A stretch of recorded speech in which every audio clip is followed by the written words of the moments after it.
Hello दोस्तों, स्वागत है हमारे YouTube channel Ranjan Edu learn में। आज हम आप लोगों को संख्या पद्धति यानी कि नंबर सिस्टम के बारे में बताएंगे। नंबर सिस्टम में हम लोग क्या क्या पढ़ेंगे, तो सबसे पहले है प्राकृतिक संख्या, तो प्राकृतिक संख्या पढ़ेंगे। दूसरा में पूर्ण संख्या यानी कि होल नंबर। तीसरा में पूर्णांक। चौथा में सम संख्या। पाँचवा में विषम। छठा में अभाज्य संख्या। सातवां में भाज्य संख्या। आठवां में परिमेय संख्या। नौवां में अपरिमेय संख्या। दसवां में वास्तविक संख्या। इन सभी संख्याओं को हम आज चर्चा करेंगे और इस वीडियो में बताएंगे। तो वीडियो को अंत तक देखें और वीडियो पसंद आता है तो प्लीज़ चैनल को सब्सक्राइब करके बेल आइकन दबा लें।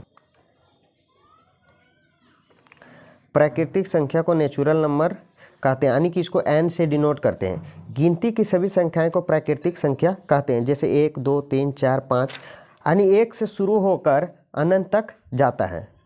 अब दूसरा देखते हैं पूर्ण संख्या।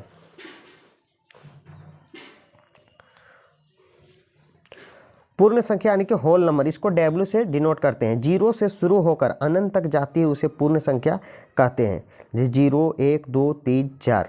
प्राकृतिक संख्या 1 से शुरू होने से पहले 0 लगा देते हो तो उसे पूर्ण संख्या कह सकते हैं। तीसरा देखते हैं पूर्णांक यानी कि इंटीजर्स। इंटीजर्स को Z से डिनोट करते हैं। Z से क्यों करते हैं इसको आगे मैं बताऊंगा कि Z से क्यों डिनोट होता है।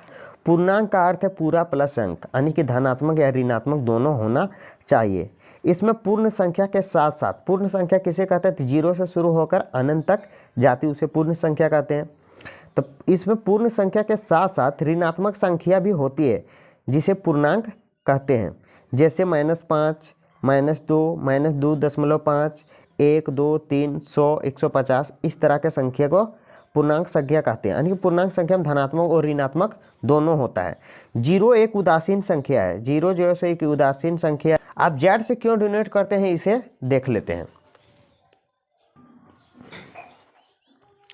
इंटीजर्स यानी कि I से शुरू होना चाहिए था, सो Z से डिनोट करते हैं। क्यों करते हैं वो देखते हैं। देखिए, जर्मन शब्द यानी जर्मन शब्द जेहलेन से लिया गया जिसका अर्थ है गिनना, यानी जेहलेन से लिया गया था जिसका अर्थ था गिनना।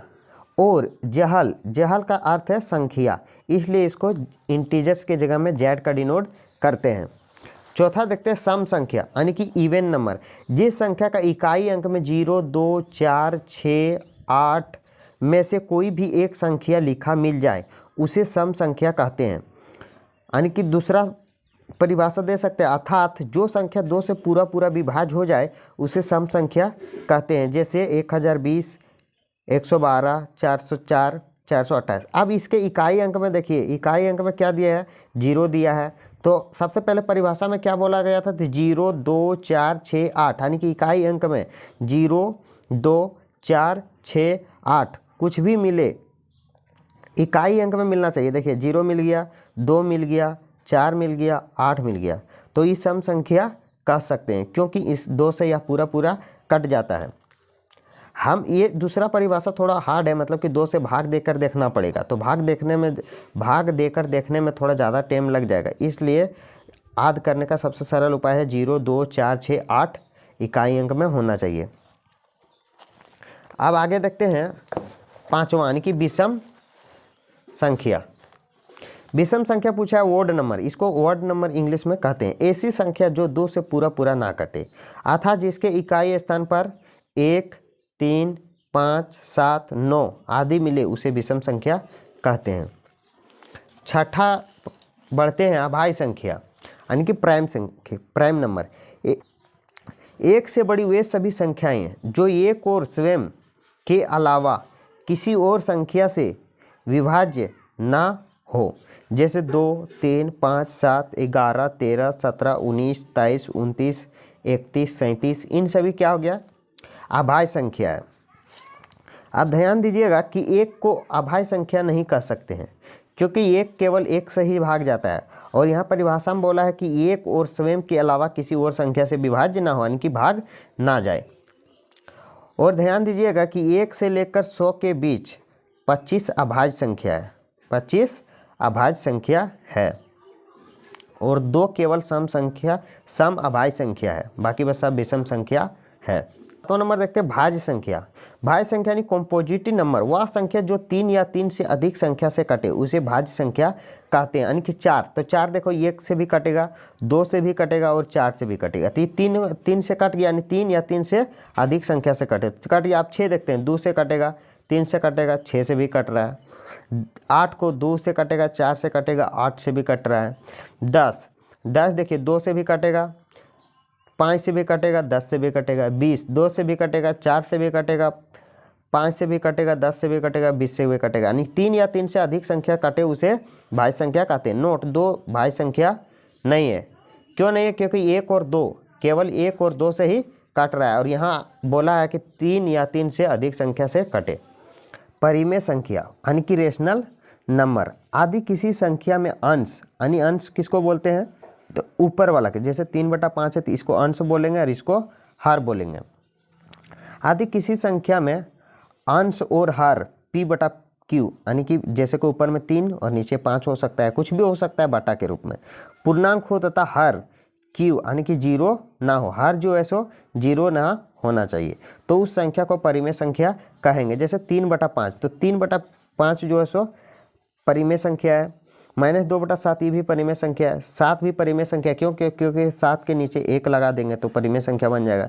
-9/1 ये भी परिमेय संख्या है। लेकिन 5/0 परिमेय संख्या नहीं है।